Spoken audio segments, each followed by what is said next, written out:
今天凌晨，索尼召开了发布会，公布了新一代游戏主机，就是 PS5 的主机和周边产品。与此同时，索尼还公布了 PS5 上的首发游戏阵容，除了 SIE 本家工作室发行的包括漫威蜘蛛人、GT 赛车等等一系列招牌作品，还有一些合作厂商带来，比如 GTA 侠盗猎车手，还有生化危机等一系列 3A 大作。游戏的部分我们下一集再讲，这一集主要讲主机。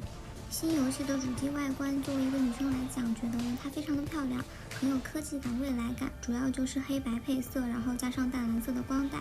而且新一代是可以支持横置和立式两种摆放方式的。相比起前一代 PS4， 我只想把它放到电视柜下面的抽屉里，这一代我觉得可以把它摆在电视柜上面，和音箱放在一起，非常的漂亮。它发布了2个版本，一个是光驱版，一个是数字版。数字版的话就是完全对称的设计，真的非常的漂亮。光驱的版本是可以支持 4K 蓝光的光盘，也是非常诱人的。机身上除了一个普通的 USB 接口，还多了一个 Type-C 的接口。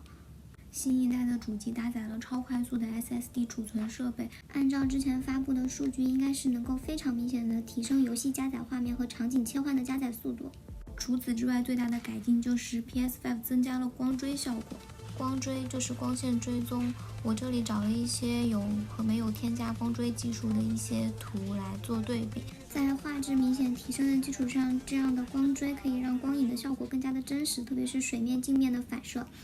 这个增加了光追的具体效果，我觉得在游戏里会有更加明显的体会。另外还增加了 3D 音效，主要是增强了环绕音的效果。和主机一起发布的还有一系列周边配件产品，包括手柄的充电架、耳机、遥控器，还有一个高清摄像头。很特别的是，这个手柄它除了增加物理反馈和重力感应，让你游戏更有操纵感之外，它还内置了一个麦克风。除了能够打游戏的时候和队友交流更方便以外，我觉得这也可能是索尼想要向更多语音控制的游戏去尝试的一个趋势。配套的充电架也是和前一代一样，可以支持同时充2个手柄的，非常的方便。耳机是带了 3D 音效的一个无线耳机。这一系列整体的设计加上主机的光追，我觉得还是能够让游戏玩家更加有真实感和游戏的沉浸体验吧。